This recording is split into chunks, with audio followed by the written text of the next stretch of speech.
Hello and welcome to the Genuine Learning Blog. My name is Melissa Galasso and I want to wish you a very happy new year. I am super excited to be with you guys today. We're going to start our 2023 off with a 2022 year in review. Obviously, we need to know what happened in 2022 as we kick off 2023. We'll focus on those items that made its way to a finished product and were issued as final. So the FASB only issued 6 ASUs, which is pretty low for them. In the prior year, in 2021, they had issued 10, but previously they'd gone into the teens and 20s. And so it was a slow year for the FASB, and many of these standards are quite niche. ASU 2020-01 amends hedging to introduce the portfolio layer method, which is going to replace the last of layer method and allow more layers to be hedged. ASU 2022-02, also in the financial instruments area, removes the concept of trouble debt restructuring, but does add a couple of new disclosures in there due to CECL, right? So CECL is really addressing a lot of the need there. So remove the concept of TDR, but do provide some additional disclosures.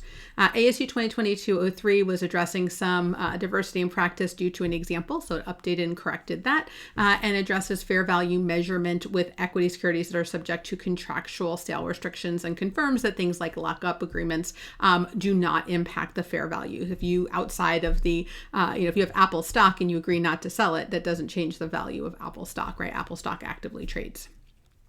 ASU 2022-04, which is our supplier finance programs, provides some new disclosures in this area, kind of a new area, becoming far more popular. I heard from a lot of people in 2022 that they have started to grow an interest in this area. And so a way of financing and being able to make these types of purchases for working capital, et cetera. So no changes to recognition measurement, but is a new disclosure requirement there. ASU 2022-05 is transition guidance for our insurance contracts, so long duration contracts. That was actually issued back in 2018. It's been delayed, and one of the things that they're doing is if you have actually sold or disposed of a contract, you don't have to do the full retrospective, and so they give a little bit of a change in the transition guidance there.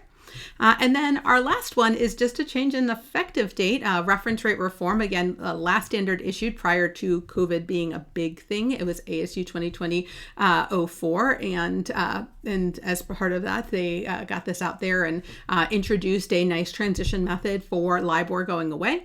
But LIBOR didn't go away as planned. It was supposed to go away in 2021. It did not. It's going to continue to 2023. And so the sunset provision that was in Topic 848 had to be extended. And so FASB did that in ASU 2022-06. We are looking forward to several standards also being finalized in 2023, in particular in the area of leases. So keep your eye out for some more standards coming your way. GASB only had 3, which is typical. GASB had gone through a period where they were issuing quite a bit, but they have some really large changes. They're working on revenue and expense recognition, the financial reporting model. So we had a little bit of a slower 2022. They did get out the omnibus. And so again, that's just a bunch of unrelated items that needed a technical correction. GASB 100, which moves the guidance out of the AICPA FASB guidance for accounting changes and error corrections, and then gives a government specific guidance there. And so again, that's going to amend GASB 62, which was when we brought all that guidance into the GASB world. We're going to have now GASB specific guidance. And then GASB 101, we're compensated absences. So we're in the 3 digits now for GASB. It just feels like the years are flying by there. And again, provides a little bit more around the concept of PTO, right? So when it's not sick and it's not, it's not vacation, the guidance was not as clear. And so they started to provide some better guidance in that area. I will say the AICPA was probably the most prolific of all of them, introducing the quality management suite. So introducing for SQMS 1 and 2, which takes our old squashes, our quality control standards, and moves them to quality management. Some pretty big movement there. So moving towards a risk-based approach instead of a check-the-box approach, a far more it's going to be a lot more customized to the firm instead of sort of being, one size fits all. So interested to see how that works. And then the related SAS and SARs, because again, as it applies to accounting and auditing services, how do you use your quality management system at the engagement level? And so 146 and SARS 26 address that. They also issued SAS 147 and 148. 147 is related to NOCLAR, which we will see pop up again when we talk about ethics. This was needed to make the ethics standards operable, and so it does require that the subsequent auditor talk to the predecessor auditor about fraud and non-compliance. And then SAS 148 makes some changes to AUC Section 935 for those of you who do single audits. That is where the guidance for single audits falls. And in the last couple of years, they've issued SAS 142, 145, and they forgot to really update 935 for them. So they do some clarifications and corrections, in particular of the appendix. So that'll be really helpful. But from an ethics perspective, they did get quite a bit out there. They did a technical correction for 529 plans, and so they changed some of the requirements around safeguards related to 529 plans. They did a revised interpretation related to officers, directors, and beneficial owners, and so that's kind of in with what they were working on for loan transactions, which we'll see on the next slide. They did also, as they look at this, do that new interpretation related to non-compliance with laws and regulations, or NOCLAR, and so that goes again with the audit standard there, and does kind of address both the employee side, if you are in business, as well as the public accounting side on what you can and cannot report from a non-compliance, and depending on what type of work that you're doing. They also addressed and updated unpaid fees. They moved to a more principles-based approach instead of the old rules-based approach, which I think many people are excited about. They also revised the definitions and interpretations related to loans, acquisition, and other transactions. Again, moving away from some bright lines there as well.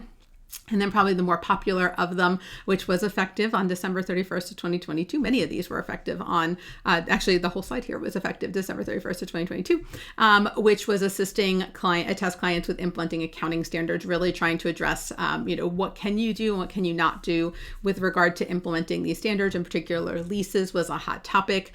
Post revenue recognition, they really wanted to make sure that the auditor wasn't crossing the line in the implementation, particularly for smaller entities who may not have the financial reporting capabilities for some of these more large and complex standards.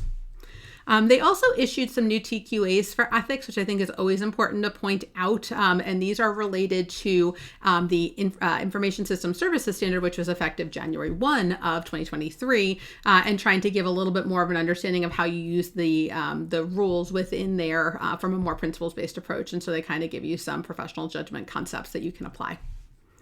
So 2022 was a pretty busy year. It was slower for some standard setters, but we have these big projects that are going on, and so we're not surprised by them. So I hope this gives you a little bit of a year in review, and I want to thank you guys so much for your support. We have some great readership on our newsletter that comes out once a month, and we have some great blog readers on a regular basis who are giving us feedback, so I really appreciate that. So we have, it's been a joy to work with all of you, and we hope that 2023 brings lots of peace, joy, happiness, and awesome busy season. So I want to thank you guys so much and have a wonderful rest of your day. And I hope to see you on a future blog. Have a great day, guys. Bye-bye.